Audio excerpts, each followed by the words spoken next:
recognition where there was none. Ever since he'd wondered why he was attracted to Bray when the alpha was arrogant and prickly and not even his type. The idea of being fated mates had crossed Kean's mind more than once, but he'd reasoned that if that were the case, Bray would have felt it as well and would have approached him.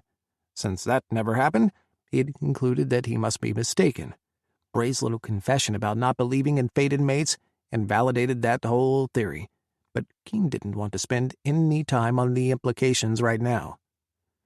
No matter if you believe in fated mates or not, it's hard to deny the obvious love between your dad and his two boys, and I have a hard time understanding how someone with experience in the scene could have a problem with any kink at all, let alone the mild daddy kink they're obviously enjoying. He brought the discussion back to their original topic, not willing to let it go just yet. Bray was a man who wasn't used to being challenged in his viewpoint. Kean had come to see over the last few months. He was super bossy and dominant, causing many around him to be hesitant in expressing conflicting opinions. Kean, of course, had no issue with that. Neither did Polani, much to Kean's enjoyment. Their mother had often joked that the two of them should have been twins. They were so much alike, both in appearance and in character. They shared the same analytical mind, as well as stubbornness and refusal to back down, even when challenged by authority. Kean loved seeing how his brother was growing in his role as second-in-command, and he agreed that Leiden couldn't have picked a better man for that position. "How do you know about my involvement in the scene? Anyway," Bray asked him.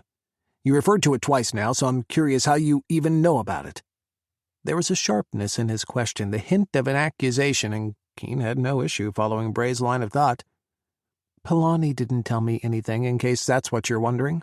I overheard your dad mention something to you about a club, and I got curious. I did a little researching, and it turns out you belong to the same club I visited a few times.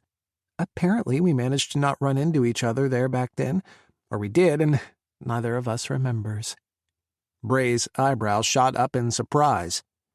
"You belong to the club?" "How? Nah, I never became a member. You know they let you visit a few times to try it out. I did, but it wasn't my thing." A smile ghosted Bray's lips.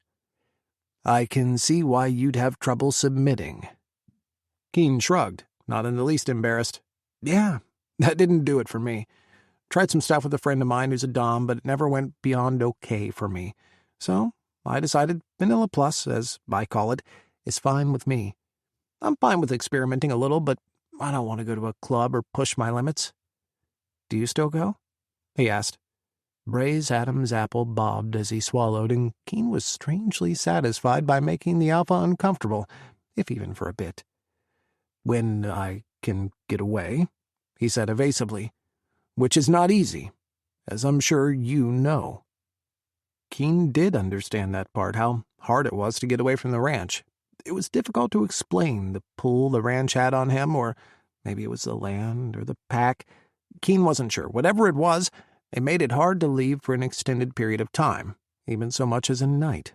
He felt uneasy whenever he wasn't there, missing the men, the silence of the ranch, the animals, everything.